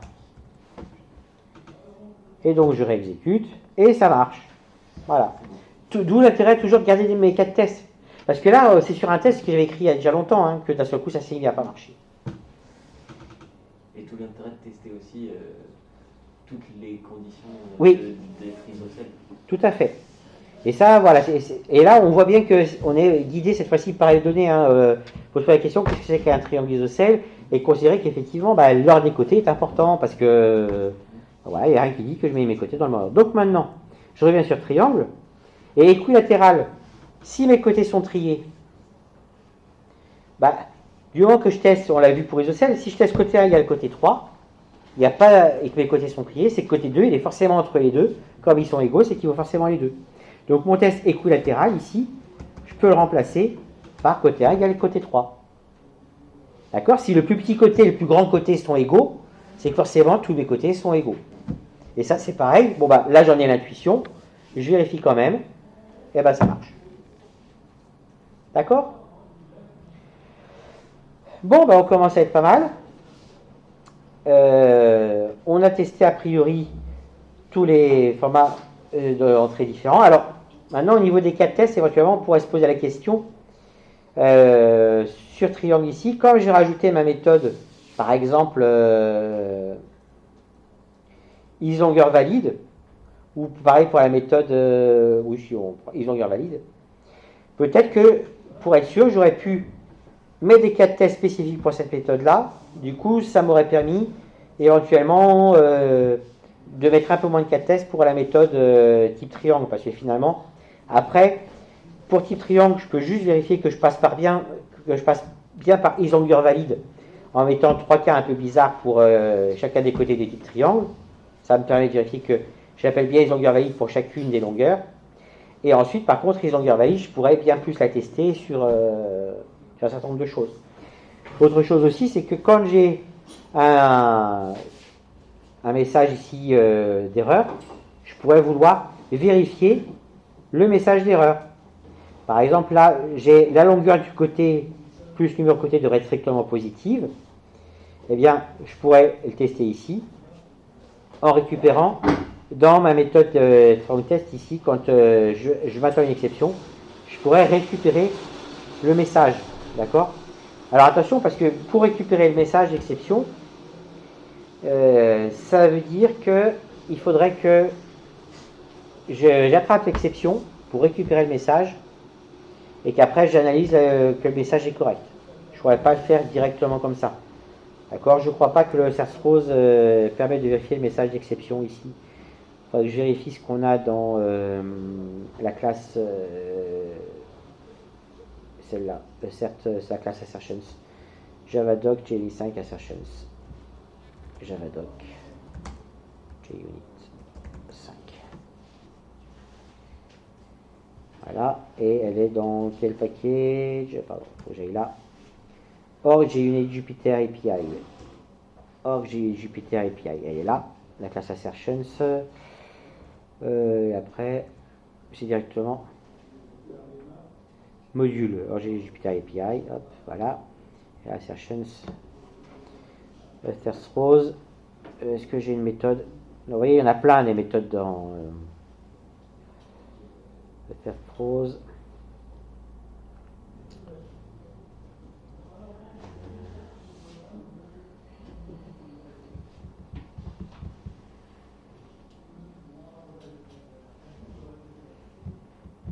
Il n'y a pas une manière de récupérer l'exception.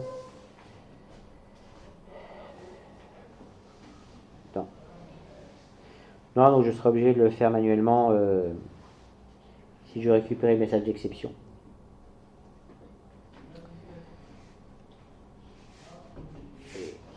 Statique sec. Ça se pose.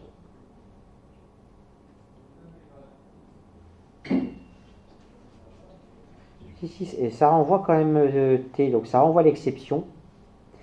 Ça se trouve, il renvoie l'exception. Si, donc je dois pouvoir le faire. Ici, si je reviens sur mon Serstrose ici. Donc là, je suis sur la longueur du côté qui n'est pas un nombre. Donc si je reviens sur triangle ici, isLonger valid, le côté n'est pas un nombre, je pourrais vérifier si ça met bien le côté n'est pas un nombre. Donc si je fais un triangle exception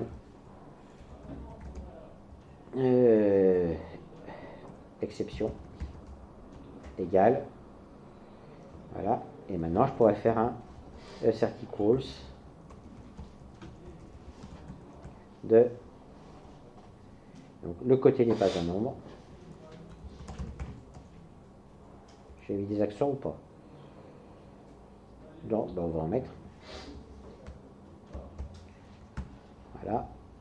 Donc le côté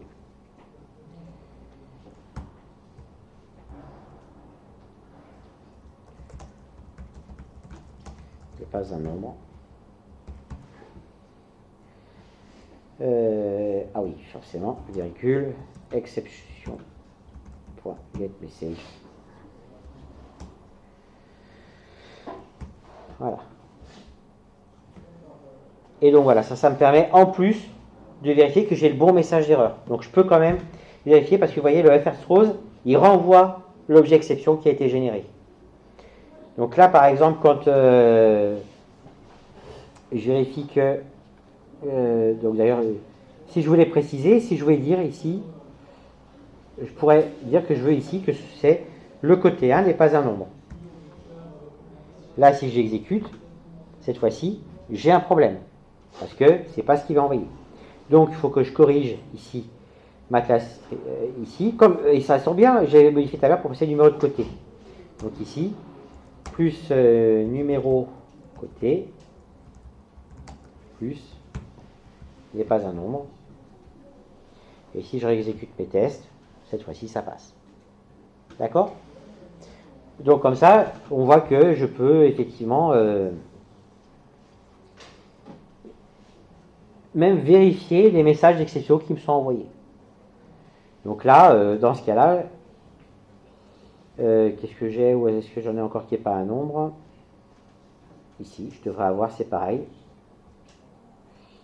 Quelque chose de la même forme. Donc, triangle, exception, exception égale. Où est-ce que j'étais? Je ne sais plus où j'étais. Ma chaîne est vide. Et puis là, j'ai lu ici.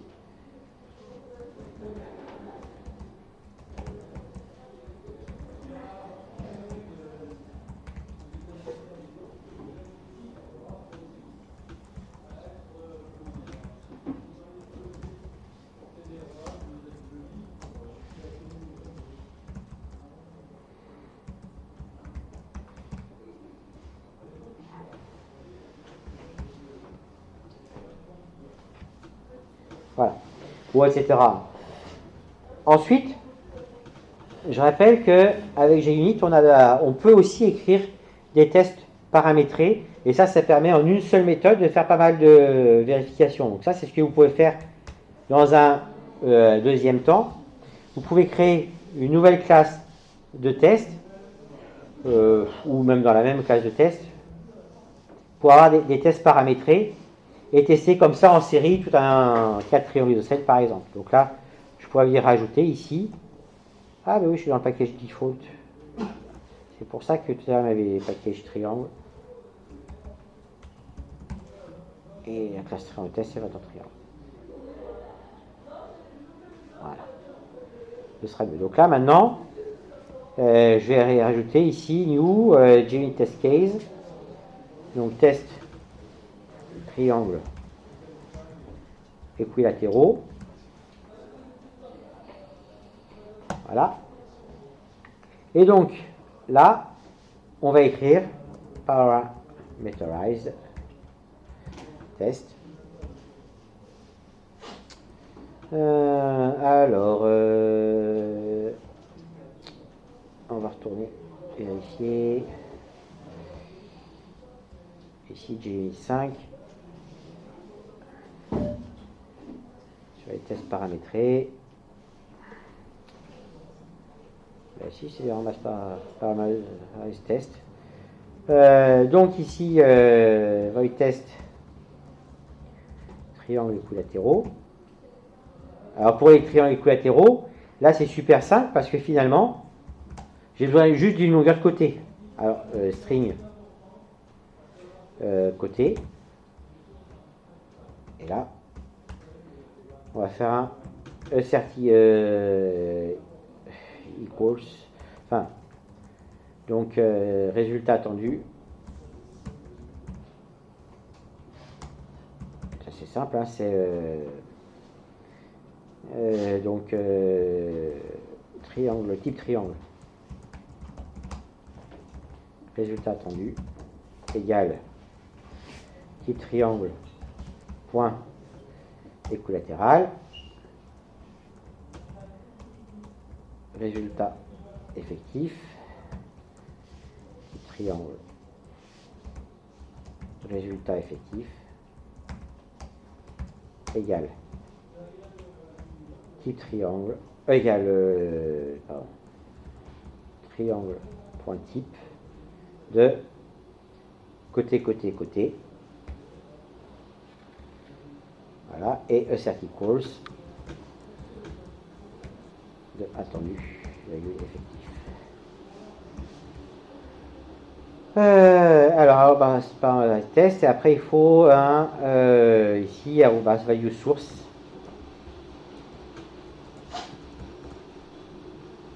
Alors il faut que je regarde value source qu'il accepte. Je peux lui passer les chaînes de caractères.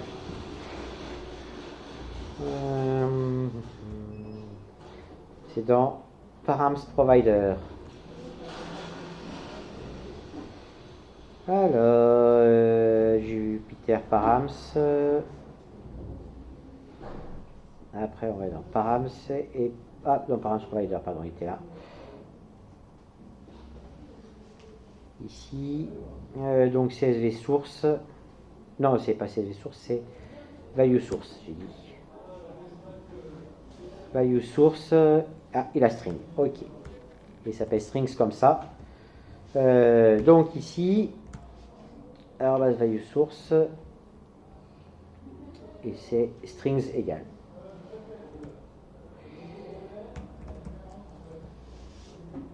Égal. Donc 2, 12, 10, voilà, 345, 7500. Bon, par exemple, je vais mettre ça. Hein. Évidemment, je peux en mettre bien plus si je veux. Et oui, c'est résultats attendus, résultats effectifs.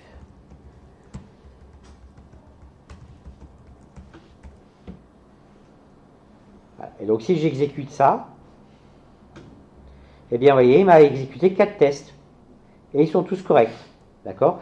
En fait, il a testé que 2, c'était bien équilatéral, 10 équilatéral, 345 équilatéral.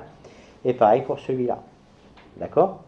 Donc là, je suis sur un exemple simple où une seule valeur suffit. Maintenant, pour les triangles isocèles, bah, c'est un petit peu plus compliqué, il faut que je passe ces 3 valeurs. Donc on va faire une nouvelle classe de test ici pour les triangles isocèles. New test case, donc classe triangle isocèle test. Voilà, d'ailleurs du coup celle-là je vais la renommer. En général on met plutôt test à la fin.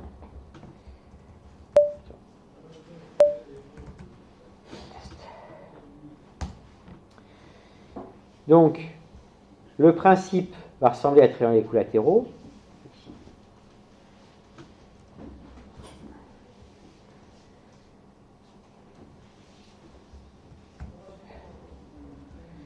Mais ici, bah, il faut string côté 1, côté 2, côté 3.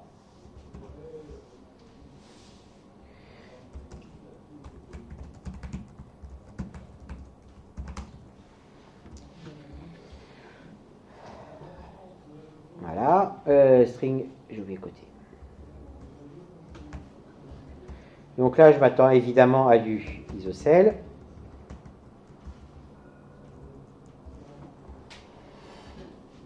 Et du coup, donc là c'est du parameterized test.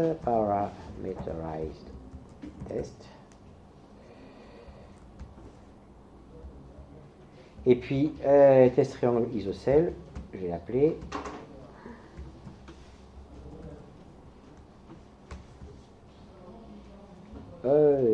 Pardon.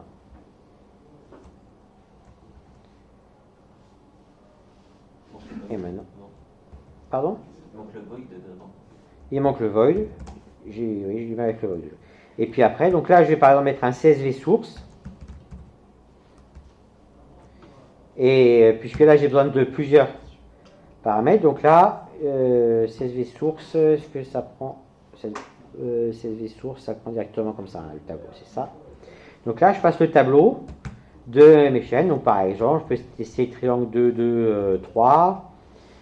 Je peux tester le triangle 4, 6, 4. Je peux tester le triangle... ouais, je suis à 12... que j'ai pas fait, 12, 16, 16. Donc, voici quelques exemples. D'accord? Et si j'exécute ça... qu'est-ce qu'il n'est pas? Il ne plaît pas. J'ai encore un problème avec mes accolades. Ouais, j'ai un problème avec mes accolades. C'est celle-là. Ah, c'est celle-là. Oui, j'ai une accolade en trop. Ouais, c'est parce que celle-là n'est pas alignée. Parce que tout ça, comme il avait décalé, ça devrait être là.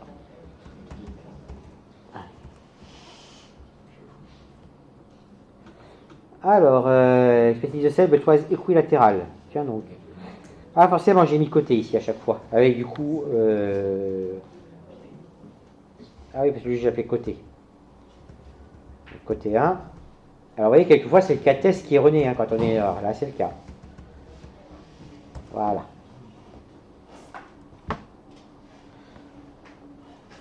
Donc là, j'ai un truc qui marche. Je dis finalement, à partir du moment où j'ai de 3, bah, pour être un peu plus exhaustif, je pourrais tester tout de suite 2, 2, 3, 2, 3, 2, 2, d'accord, et puis 3, 2, 2. Essayer les différentes possibilités. Et du coup, bah, je pourrais écrire un autre test, où cette fois-ci, je ne mettrai pas les valeurs en dur, mais je passerai par une méthode qui me renverrait des couples possibles à partir d'un certain couple. Donc, je pourrais faire la chose suivante ici, je vais vous en faire une deuxième.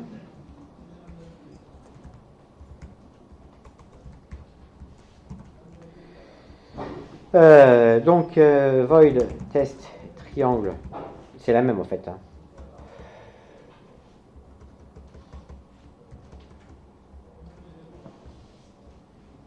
Voilà. Mais ici, ma source, ça va être une méthode. Donc ça, c'est ce que je vous avais mis ici. Et j'ai une méthode qui va me renvoyer ici mes longueurs de 3 côtés. Donc arrobas méthode source. Et là, je mets ici générateur, entre guillemets. C'est le nom de la méthode qui va me générer mes sources. C'est bien méthode source, oui. Et donc maintenant, il faut que j'étiquette. Non, il n'y a pas besoin. Donc ma méthode, elle va renvoyer ici un flux d'arguments, ici, donc static stream de arguments générateur.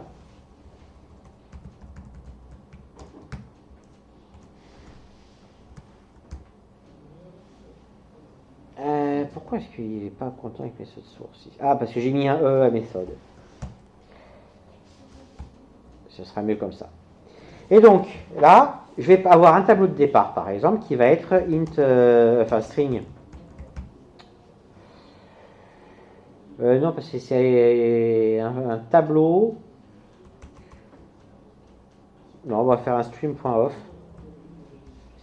de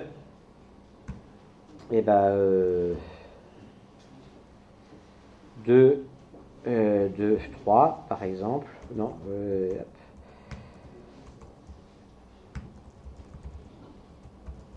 est-ce que déjà ça, il accepte 4, 6, 4.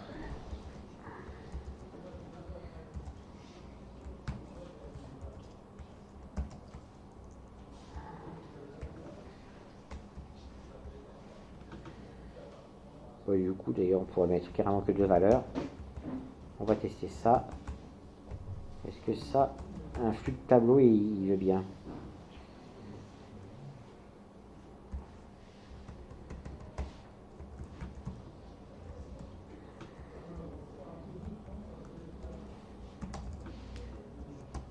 Il veut peut-être pas ça.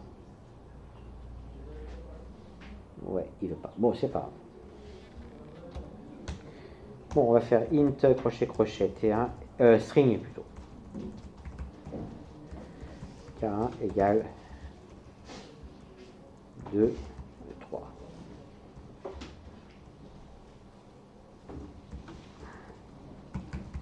String crochet crochet K2 égale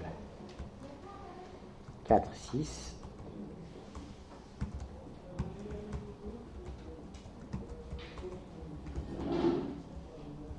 K3 égale 12, 16.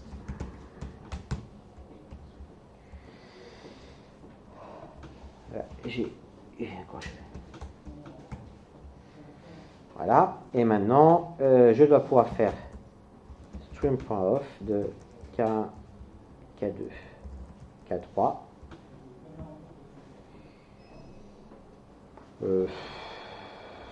Oui. Bon, on va faire plus simple.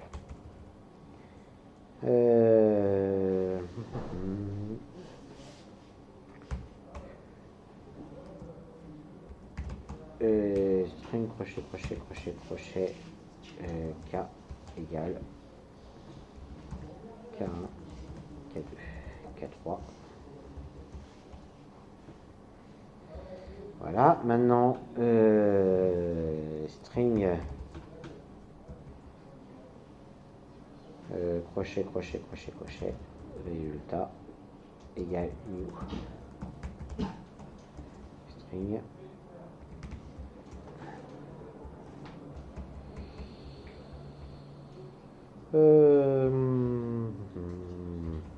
Ah oui, mais il faut aussi un tableau, donc faut. Non, bah on va faire un array list, ça va être plus simple.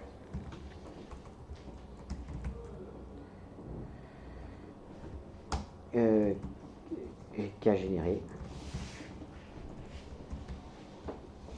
Il y a new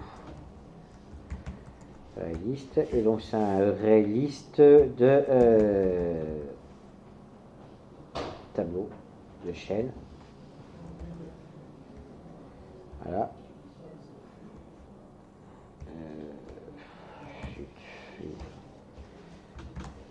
For données for string crochet crochet données de point K.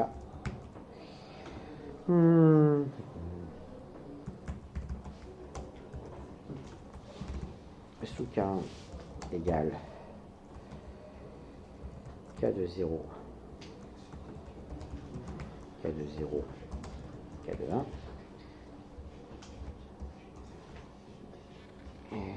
Données, pardon.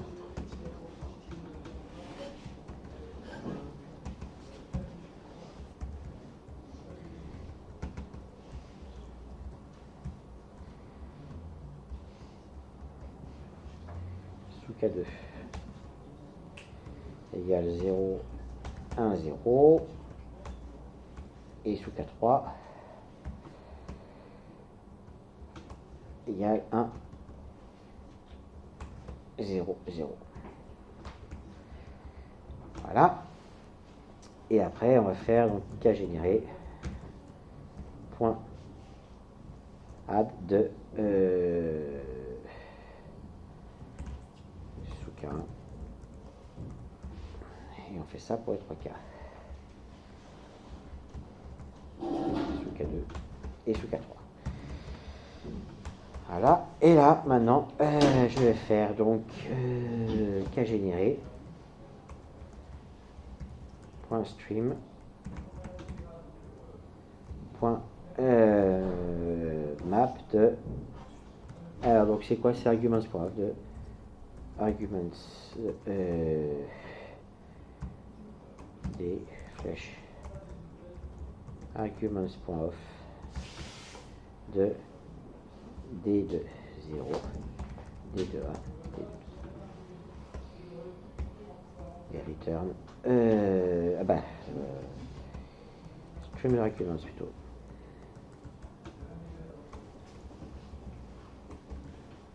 Retour égal.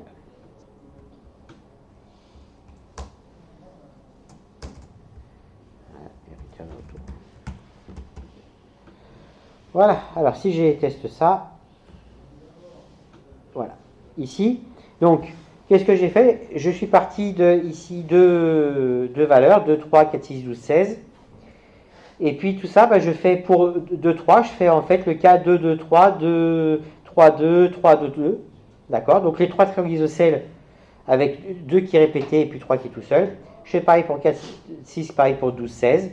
Donc en fait, ici, je fais 9 cas, et ces 4 tests seront passés en entrée de cette méthode-là, puisque là, je précisais que le générateur, c'était ça. Donc en fait, cette méthode-là, elle est appelée 9 fois pour chacune des possibilités à partir de ça. D'accord? Donc l'idée, c'est de vous montrer que, après, on peut vraiment, si on veut, générer des centaines de tests très facilement. Alors, je l'ai dit, hein, ça ne sert à rien non plus de générer trop de cas de tests, parce qu'après, on risque de perdre trop de temps. Le but des tests unitaires, c'est que vraiment, à chaque modification, je puisse les lancer et que j'ai la réponse dans la seconde quasiment. Si j'en fais trop, après, mais ça va être trop long, et ça va me prendre trop de temps, et ça va devenir pénible, ou ça va me dissuader de les faire. Mais, malgré tout, quand on sait qu'on peut exécuter des tests que sur une classe, ce genre de choses, eh bien, on peut éventuellement multiplier un petit peu les cas de tests pour avoir quelque chose de facile. Donc là, à partir du moment où je dis, tiens, je vais faire à partir de 3, c'est facile de dire, je fais les autres cas. D'ailleurs, j'aurais pu faire le cas où j'ai la première donnée qui est répétée, et les cas où j'ai la deuxième donnée qui est répétée. Donc autrement dit, tous ces cas-là, j'aurais pu les doubler avec 4, 5 et 6, ou j'inversais ici, donc là je mettais 1, 1, 0, 1, 0, 1, 0, 1, 1.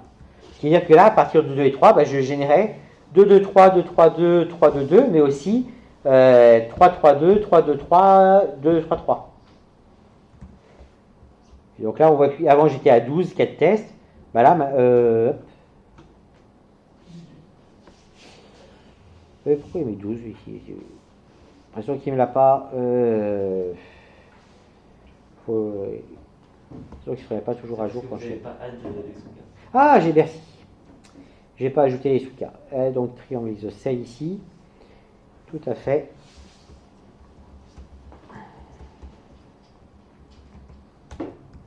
Euh, 4, 5 et 6. Voilà, là je suis passé à 21 4 tests, d'accord? Et là, hein, on retrouve bien ici sur quelle valeur il a appliqué la méthode. Donc on voit que j'ai bien 2, 2, 3, 2, 3, 2, 3, 2, 2, et puis après 3, 3, 2, 3, 2, 3, 2, 3, 3. Et il fait la même chose pour 4 et 6, la même chose pour 12 et 16. D'accord? Et donc vous voyez, là c'est aussi l'idée de vous montrer différentes façons d'utiliser la méthode paramétrée. Soit avec ici CSV source, et du coup bon, c'est en dur. Soit ici avec une méthode générateur, où cette fois-ci, du coup, je peux vraiment générer beaucoup des choses dynamiquement. Voilà, et puis après, dans le cours, vous avez vu qu'il y avait d'autres façons. Hein, je peux mettre directement... j'ai d'autres façons, vous les avez là. Ça peut être avec un fichier CSV, ça peut être avec une classe spécifique. Voilà, je vous ai détaillé tout ça. Voilà, et donc voilà un petit peu donc, ce que c'est, comment on fait du test-driven development. Et si vous regardez bien, hein, je suis parti, si on revient sur le point de départ, j'avais juste une méthode statique, et rien qu'en appliquant du refactoring régulièrement et en me posant la question de la qualité de mon code, j'ai finalement introduit une structure de classe avec le fait que mon triangle est défini par 3 entiers, avec des méthodes, et j'ai des méthodes qui font à peu près pour moins de 10 lignes, quasi pour tout. Hein. D'accord? Alors là, j'aurais même pu écrire, comme j'ai qu'un if ici, écrire un else if, déjà, ça aurait été un peu plus joli. Else if. Voilà. Et là, else, déjà, ça aurait été un peu mieux comme ça. Et du coup, j'avais une accolade de moi. Voilà, c'est pareil, dès que je vais modifier quelque chose, hop, je reteste. Voilà. Avez-vous des questions? Non? Alors, j'arrête l'enregistrement.